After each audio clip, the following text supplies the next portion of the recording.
سورۃ الاعراف رکوع نمبر 42 آیت نمبر 181۔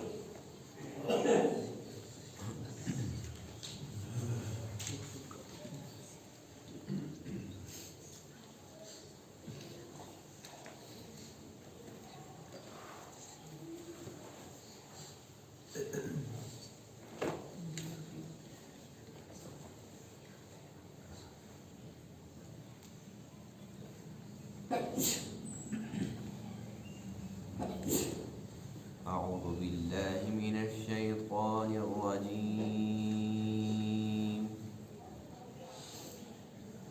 بسم الله الرحمن الرحيم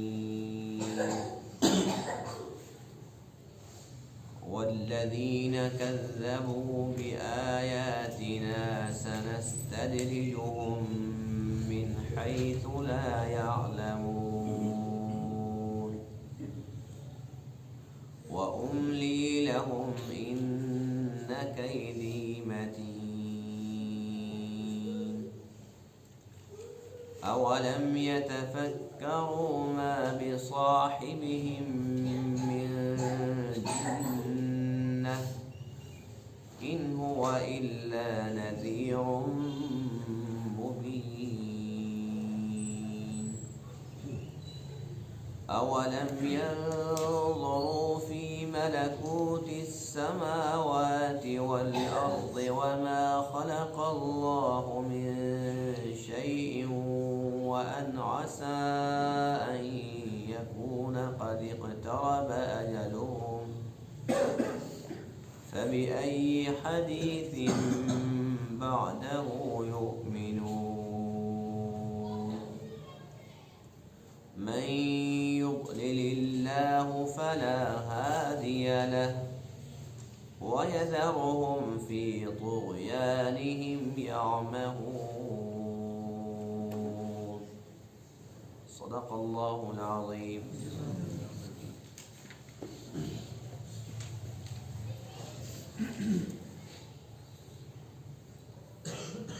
آج کے درس میں عنایت کریمہ میں اللہ تعالیٰ کی آیات کے جھٹلانے والوں کے برے انجام کا ذکر ہے۔ ایسے لوگ بظاہر دنیا میں بڑے خوش و خرم نظر آتے ہیں۔ کتنے لوگ ایسے ہیں جو اللہ کو نہیں مانتے، کتنے ایسے ہیں جو اللہ کو مانتے ہیں لیکن وحدہ لا شریک نہیں مانتے، کتنے ایسے ہیں جو اللہ کے نبیوں پر ایمان نہیں لاتے، لیکن ہم یہ دیکھتے ہیں کہ بڑی پیاری زندگی ہے ان کی، بڑے عالیشان بنگلے ہیں ان کے، اور عمدہ قسم کے کپڑے پہنتے ہیں، عمدہ قسم کے کھانے کھاتے ہیں، دنیاوی لحاظ سے بڑے خوش ہیں۔ تو بظاہر ایسے لگتا ہے کہ اللہ تعالیٰ ان سے بڑا خوش ہے، ساری کی ساری نعمتیں ان کو دیے جا رہا ہے۔ تو ان آیت کریمہ کے اندر اللہ تعالیٰ نے اپنے بندوں کو یہی بات سمجھائی ہے کہ ایسے لوگوں کو جو ہماری آیات کی تکذیب کرتے ہیں ہم انہیں مہلت دیتے ہیں، یہ اللہ کی مہلت پر پھر رہے، اور کسی بھی وقت اللہ کی پکڑ آ سکتی ہے۔ اللہ فرماتے ہیں کہ میری قدرت تو یہ ہے کہ میں فی الفور ان کو پکڑ لوں، لیکن قانون یہ ہے کہ میں نے ان کو مہلت دینی ہے۔ اللہ تعالیٰ بڑے سے بڑے مجرم کو بھی مہلت دیتا ہے، پھر وہ اللہ کے علم میں ہوتا ہے کہ مہلت کب تک چلتی ہے، جب تک اللہ تعالیٰ مناسب سمجھتا ہے مہلت دے کے رکھتا ہے، پھر جب چاہتا ہے تو پھر اس کو پکڑ لیتا ہے۔ تو اللہ فرماتے ہیں کہ ایسے لوگ جو ہماری آیات کو جھٹلاتے ہیں، اگر وہ ہماری قدرت کی نشانیوں کے اندر غور و فکر کرتے کہ آسمان، زمین، سورج، چاند، ستارے، تو وہ کبھی بھی اللہ کو نہ جھٹلاتے، اللہ تعالیٰ کی وحدانیت پر ایمان لے آتے، لیکن وہ غور و فکر ہی نہیں کرتے، بس دنیا کی رنگینیوں کے اندر محو ہے۔ اور فرمایا کہ کسی کو معلوم نہیں ہے کہ اس کا کتنا وقت باقی ہے، ہو سکتا ہے کہ یہ خوش و خرم پھر رہے ہیں اور ان کا وقت بالکل قریب ہو۔ تو اس لیے خوش نصیب وہ ہیں جو اللہ اور اللہ کے حبیب پر ایمان رکھتے ہیں۔ جو اللہ کی آیات کی تکذیب کرتے ہیں وہ بد نصیب ہیں، اگرچہ دنیاوی لحاظ سے وہ بڑے خوش بھی ہوں، لیکن ان کا انجام، جو اصل انجام ہے، وہ بہت برا ہے۔ والذین کذبوا بآیاتنا، اور وہ لوگ جنہوں نے ہماری آیات کو جھٹلایا، سنستدرجہم، ہم آہستہ آہستہ ان کو پکڑیں گے، من حیث لا یعلمون، ایسی جگہ سے جہاں سے انہیں خبر بھی نہیں ہوگی، وَأُمْلِي لَهُمْ، اور میں انہیں مہلت دیتا ہوں، ان کیدی متین، بے شک میری جو تدبیر ہے وہ بڑی مضبوط ہے۔ اولم یتفکروا، کیا ان لوگوں نے سوچا نہیں، ما بصاحبہم من جنہ، کہ جو ان کا ساتھی ہے، یعنی کہ جو اللہ کے نبی ہیں ان کے ساتھ کوئی جنون نہیں ہے، ان ہوا الا نذیر مبین، بے شک وہ تو واضح طور پر ڈرانے والے ہیں۔ اولم ینظروا، کیا یہ لوگ دیکھتے نہیں، فی ملکوت السماوات والارض، آسمانوں اور زمین کی سلطنت میں، وما خلق اللہ من شیء، اور ان چیزوں میں جنہیں اللہ نے پیدا کیا، یعنی اللہ کی قدرت کی نشانیوں کے اندر یہ غور و فکر کیوں نہیں کرتے، وَأَنْ عَسَىٰ، اور شاید کہ أَن يَكُونَ قَدِ اقْتَرَبَ أَجَلُهُمْ، قریب ہو ان سے وعدے کا وقت، ان کا ٹائم پورا ہو چکا ہو، فَبِأَيِّ حَدِيثٍ بَعْدَهُ يُؤْمِنُونَ، پس یہ قرآن کے بعد کس چیز پر ایمان لائیں گے، من یضلل اللہ، جس کو اللہ تعالیٰ گمراہ کر دے، فلا ہادی لہ، کوئی اس کو ہدایت دینے والا نہیں، وَيَذَرُهُمْ، اللہ تعالیٰ ان کو چھوڑ دیتا ہے، فی طغیانہم، کہ اپنی سرکشی کے اندر، یعمہون، سرگرداں رہتے ہیں۔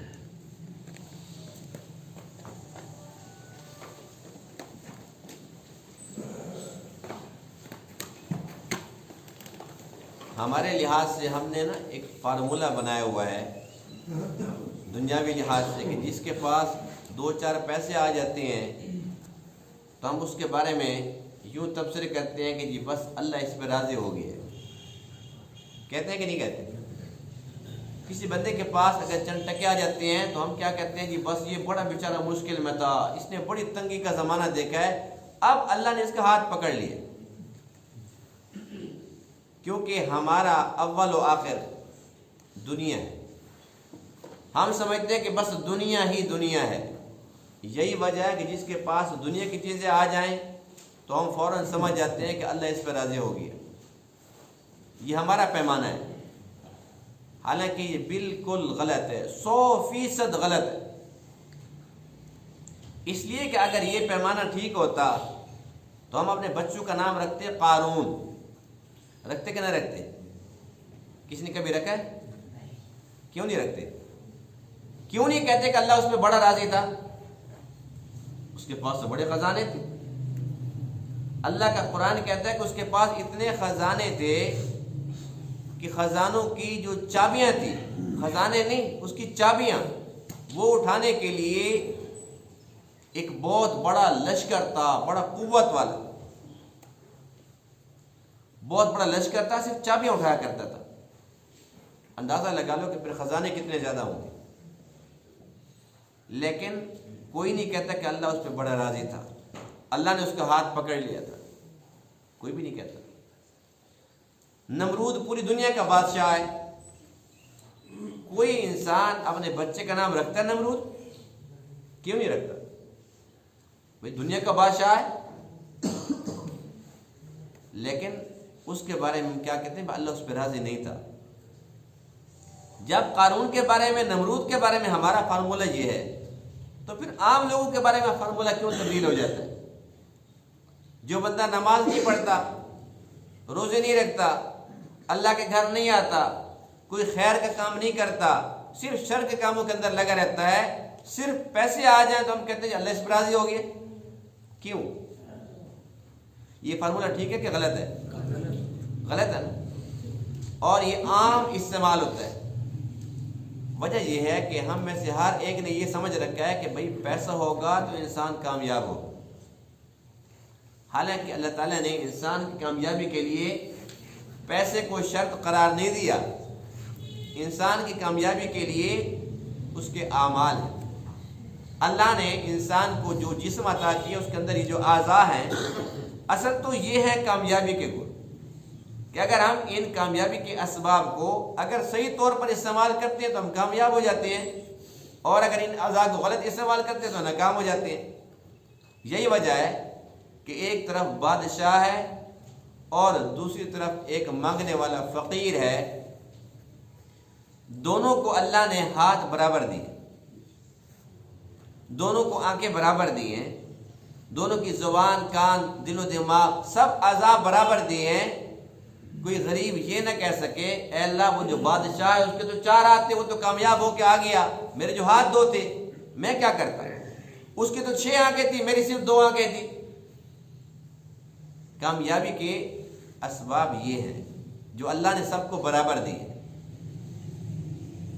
جو انسان اللہ کے گھر میں آتا ہو، پہلے اللہ کے گھر نہیں آتا تھا، بس جمعے کی نماز پڑھا کرتا تھا، اب اللہ نے اس کو توفیق دی ہے کہ وہ 5 وقت کی نماز باجماعت پڑھنے لگی ہے، اس کے بارے میں ہم کہہ سکتے ہیں کہ اللہ اس پر راضی ہوگی۔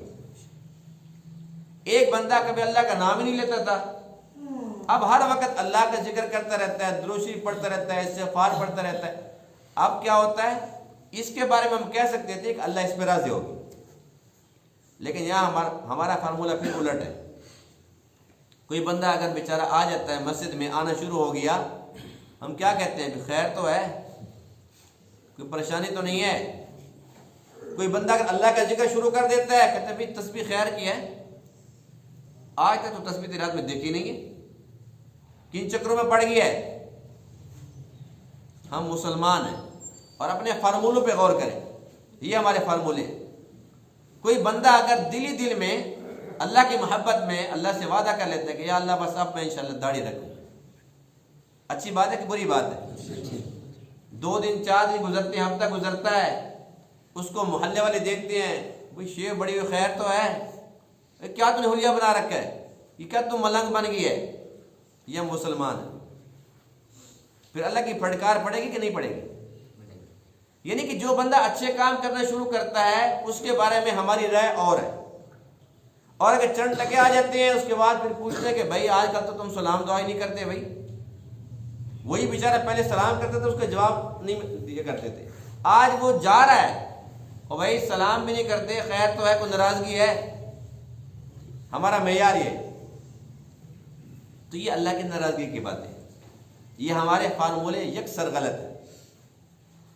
اللہ فرماتے ہیں کہ جب تم ایسے لوگوں کو دیکھتے ہو جو میرے نافرمان ہیں، ایسے لوگوں کو دیکھتے ہو جو میری آیات کے منکر ہیں، میرے نبی کی رسالت کے منکر ہیں، لیکن دنیاوی لحاظ سے عہدہ بھی ہے، دنیا کے چند ٹکے بھی ہیں، اچھے گھر میں بھی رہتے ہیں، اچھا کھاتے پیتے ہیں، تو تم یہ نہ سمجھو کہ یہ اللہ کی نظر میں نہیں، یہ خیال نہ کرو کہ اللہ ان پہ راضی ہو گیا ہے۔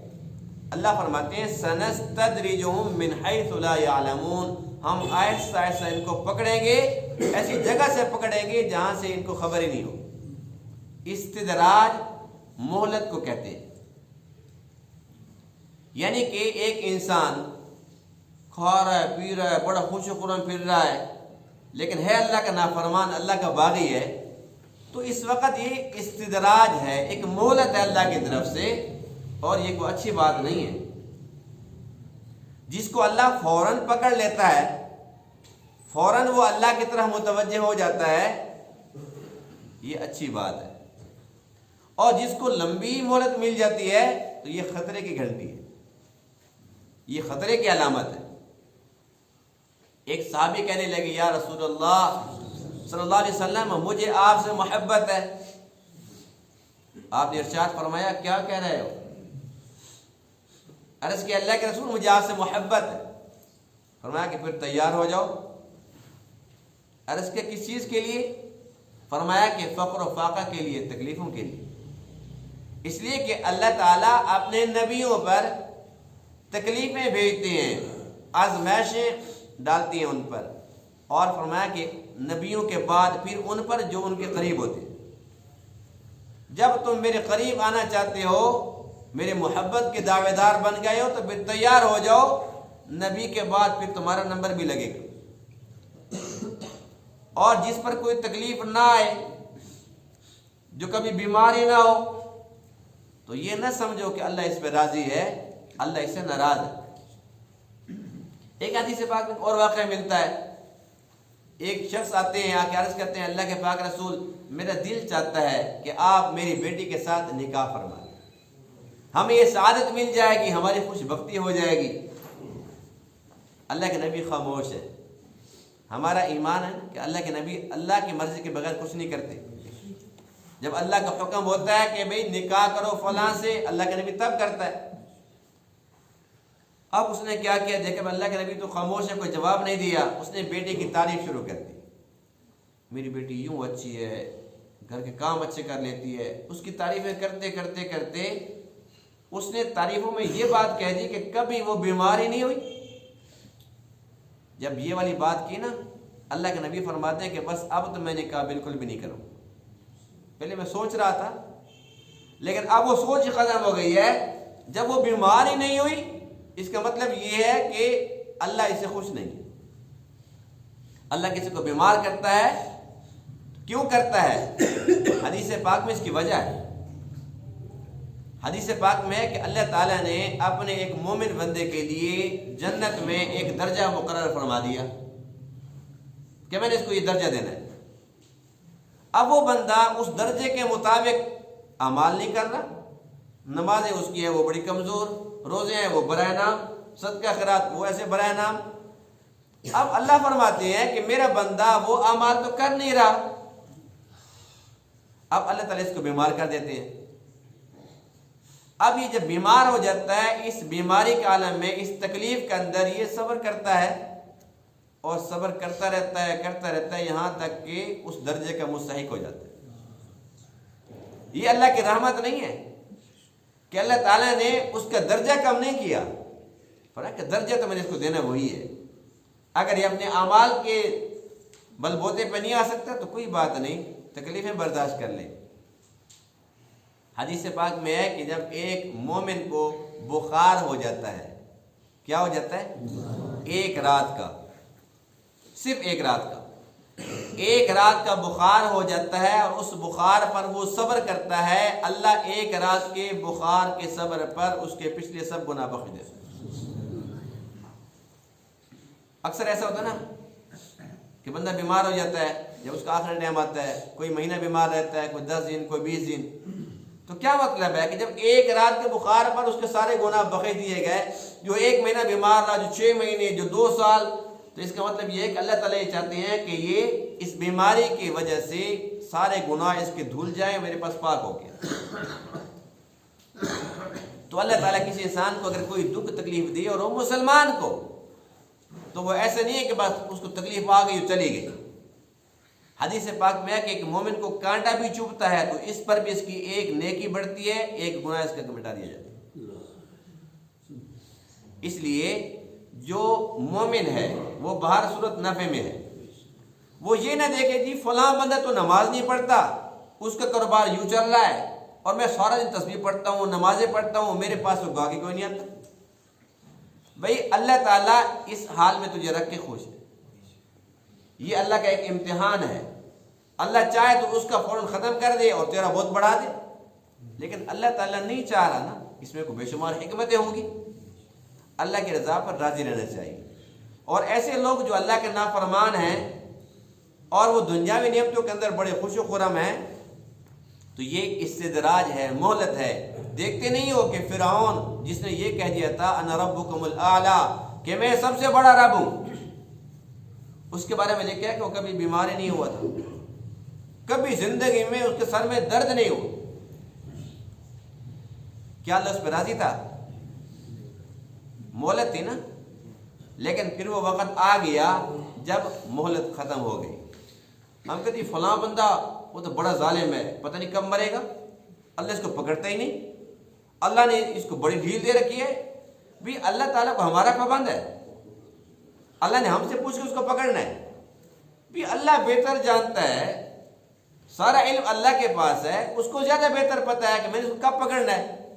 ہم کہتے ہیں اس کو ابھی تک پکڑا کیوں نہیں, اس کی مرضی. لیکن اللہ فرماتے ہیں وَأُمْلِي لَهُمْ, میں مہلت ضرور دیتا ہوں, ان قیدی متین, لیکن پکڑتا ضرور. جو میری تدبیر ہے وہ ہے بڑی مضبوط. جب اللہ تعالیٰ پکڑتے ہیں نا, فرمایا کہ ان بطش ربک لشدید, تیرے رب کی پکڑ بڑی سخت ہے, پھر کوئی انسان بچ نہیں سکتا, بھاگ نہیں سکتا. فرعون خدائی کے دعوے کرتا رہا. پھر وہ وقت آ گیا جب پانی میں ڈوبنے لگا, تب کیا اس نے کہا, آمنت, اب میں ایمان لے آیا. اب یہ بھی ایک شک والی بات ہے نا کہ کس پہ ایمان لے آیا. تو خود کہتا تھا کہ میں خود رب اعلیٰ ہوں, کس پہ ایمان لے آیا. کہتے ہیں آمنت انہ لا الہ الا الذی آمنت بھی بنو اسرائیل, جس پہ بنی اسرائیل ایمان لے کے آیا نا, میں اسی رب پہ ایمان لے کے آیا ہوں. اور کہتے ہیں وانا من المسلمین, میں بڑا پکا مسلمان ہو گیا. آیت کا پہلے جملہ کیا ہے, آمنتو, آخری کیا ہے, انا من المسلمین, میں مومن بھی ہو گیا اور مسلمان بھی ہو گیا, دونوں کا. لیکن اس وقت اس کی مہلت کا ٹائم پورا ہو چکا تھا. ایک محاورہ ہے نا کہ اب پانی سر سے گزر گیا, اس کا سچ میں پانی سر سے گزر گیا تھا, کیونکہ اس وقت وہ پانی کے بیچ میں کھڑا تھا. اس وقت اس کے لیے توبہ کے دروازے بند ہو چکے تھے, اس لیے کہ اس نے اپنی آنکھوں سے موت کے فرشتے دیکھ لیے تھے. اب اس نے آمن تو بھی کہا, انا من المسلمین بھی کہا, لیکن اللہ نے کیا جواب دیا, آن, کیا اب, وقد عصیت قبل, اس سے پہلے تو بڑا نافرمان تھا, وکنت من المفسدین, تو بڑا فسادی تھا. پہلے تو کہتا تھا میں رب اعلیٰ ہوں, کہاں گئے وہ تیرے دعوے. تو اللہ تعالیٰ مہلت ضرور دیتا ہے, بڑے سے بڑے کافر کو بھی دیتا ہے, جیسے فرعون کو دی. اور اللہ تعالیٰ کسی کو مہلت دے تو اس کا یہ مطلب نہیں کہ اللہ اس پہ راضی ہو گیا, اس لیے کہ ہم سب کا ایمان کامل ہے اس بات پر, اللہ نے سب سے زیادہ, سب سے بڑی, سب سے لمبی مہلت شیطان کو دی ہے. کس کو دی ہے, ہے کہ نہیں ہے. اتنی مہلت کسی کو ملی ہے, ابھی تک پھر رہا ہے. آدم علیہ السلام سے پہلے کا ہے, اور آدم علیہ السلام کا دور گزر گیا جب اس نے اللہ کے نافرمانی کی, آدم کو سجدہ نہیں کیا, اور قیامت تک کے لیے مہلت ہے. کتنی لمبی مہلت ہے, اللہ اس پر راضی ہو گیا. جب مہلت لمبی ہے تو یہ خطرے کی علامت ہے. جب اللہ تعالیٰ کسی کو لمبی مہلت دے تو یہ بڑی خطرے کی بات ہے. اگر ہم میں سے کوئی بندہ ایسا ہے جو کسی بھی گناہ کے اندر مبتلا ہے, وہ گناہ چھوڑتا نہیں ہے, اللہ اپنے نعمتیں اس پہ بند کرتا نہیں, اللہ اس کو پھر دے رہا ہے, تو یہ خطرے کی علامت ہے. یہ استدراج ہے, یہ مہلت خطرے والی ہے. اللہ تعالیٰ اپنے پیاروں کو تو فی الفور پکڑ لیتا ہے, فی الفور. اور اللہ نے اپنے نبیوں پر بھی آزمائشیں ڈالی ہے, چھوٹی سی لغزش پر, کیونکہ اللہ کے نبی معصوم ہوتے ہیں, کوئی گناہ نہیں کرتے. چھوٹی سی لغزش ہو جائے, بھول ہو جائے, اللہ فی الفور تنبیہ فرماتا ہے. اللہ نے جن کے لیے کائنات کو وجود عطا فرمایا, اللہ کے پاک محبوب علیہ السلام, ایک لفظ نہیں کہا انشاءاللہ. یہ بظاہر تو چھوٹی سی بات تھی, اتنی سی بات پر اللہ فرماتے کہ کیوں نہیں کہا انشاءاللہ, یوں کیوں کہہ دیا کہ میں کل بتا دوں گا. کیا ہم نے آپ کو کہا تھا؟ کیوں نہیں کہا انشاءاللہ؟ اس وجہ سے اس بات پر 18 دن تک وحی بند ہوئی. 18 دن اللہ کے نبی کتنے غمگین تھے. اور اندازہ لگاؤ, کافر تانے دے رہے اور مشرکین تانے دے رہے ہیں, او بھائی ابھی تک تمہاری کال نہیں آئی, اور نہیں تھا جواب تو نہ کہتے, ایسے کہتے کل بتا دیں گے. اللہ کے نبی کتنے غمگین ہوئے ہوں گے, بار بار اوپر دیتے کہ یا اللہ کیا غلطی ہو گئی ہے, کیا مجھ سے ایسی غلطی ہو گئی ہے. 18 دن کے بعد جبرائیل آئے, بڑا شدت سے انتظار تھا. آ کر جو بات بتانی تھی وہ نہیں بتائی, جو بات جس بات کا وعدہ کیا تھا نا کہ میں کل بتا دوں گا, اس واقعے کی تفصیل نہیں بتلائی. اللہ کی طرف سے جو پیغام لائے وہ یہ تھا وَلَا تَقُولَنَّ لِشَيْءٍ إِنِّي فَاعِلٌ ذَلِكَ غَدًا إِلَّا أَن يَشَاءَ اللَّهُ، اے میرے نبی آپ اس بات کے پابند ہو، کبھی بھی یوں نہ کہنا کہ میں کل کر دوں گا، الا ان یشاء اللہ، یوں کہا کرو انشاءاللہ، اللہ چاہے گا تو کل بتاؤں گا، اللہ چاہے گا تو کل یہ کام کروں گا، ایک انشاءاللہ کا لفظ نہیں کہا۔ ظاہر سی بات ہے کہ جہاں پیار زیادہ ہوتا ہے تو وہاں پر چھوٹی چھوٹی باتیں بھی بڑی لگتی ہیں نا۔ اب ایک بندہ اگر ہمیں آگے بتاتا ہے جی آپ کو نا کوئی وہاں گلی کے اندر کھڑا تھا، بندہ گالیاں دے رہا تھا، کون تھا جی؟ پتہ نہیں جی کون تھا، ہم کیا کہتے ہیں؟ بکنے دو۔ ہماری صحت پہ کیا اثر پڑتا ہے؟ اگر کوئی کہتا ہے جی آپ کا فلاں دوست آپ کے بارے میں ایسے ایسے کہہ رہا تھا، اچھا اب تکلیف کیوں ہوئی؟ کیونکہ ہم اس کو جانتے ہی نہیں، ہمیں اس کی کیا پرواہ ہے؟ جہاں تعلق ہے، پیار ہے، ہمارا دوست ہے، بھائی ہے، وہ ایسی بات کہہ رہا ہے، یہ بات ہمیں بہت بڑی لگتی ہے۔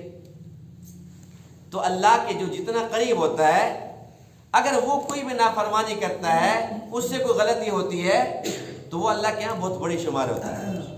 اللہ کے نبی چھوٹی سی لغزش کرتے ہیں فوراً تنبیہ آ جاتی ہے، اور اسی طریقے سے جو اللہ کے پیارے ہوتے ہیں، اللہ کے ولی ہوتے ہیں، وہ بھی چھوٹی سی لغزش کرتے ہیں نا، فوراً تنبیہ ہو جاتی ہے۔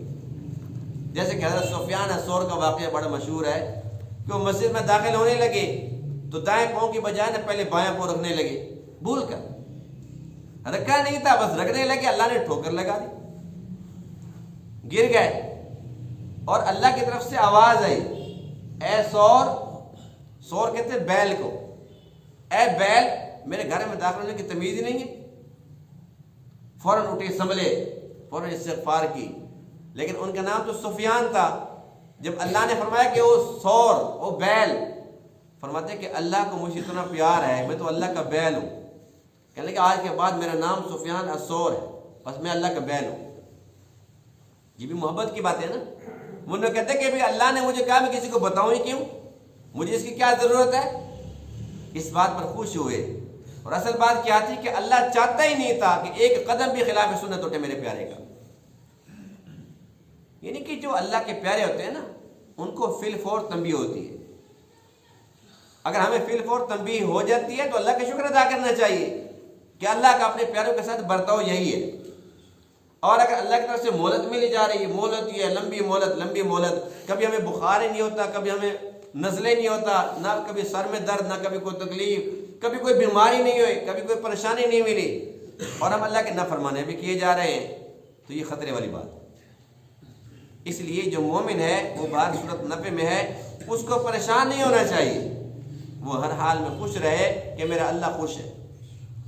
اور جو بندہ اللہ کے نافرمانی میں لگا ہوا ہے وہ ہر وقت خطرے کی حالت میں ہے، کسی بھی ٹائم اللہ کی اس پہ پکڑ آ سکتی ہے، اور جب اللہ کی پکڑ میں انسان آ جاتا ہے نا، پھر بڑے ہاتھ پاؤں مارتا ہے، پھر بعد میں بڑا وہ روتا ہے، بڑا چیختا ہے، لیکن رونا چیخنا وہ کسی کام کا نہیں ہوتا۔ آج ہم ٹھیک ٹھاک ہیں الحمدللہ، اللہ نے وصیت دے رکھی ہے، اور ہم اس وقت سست ہیں۔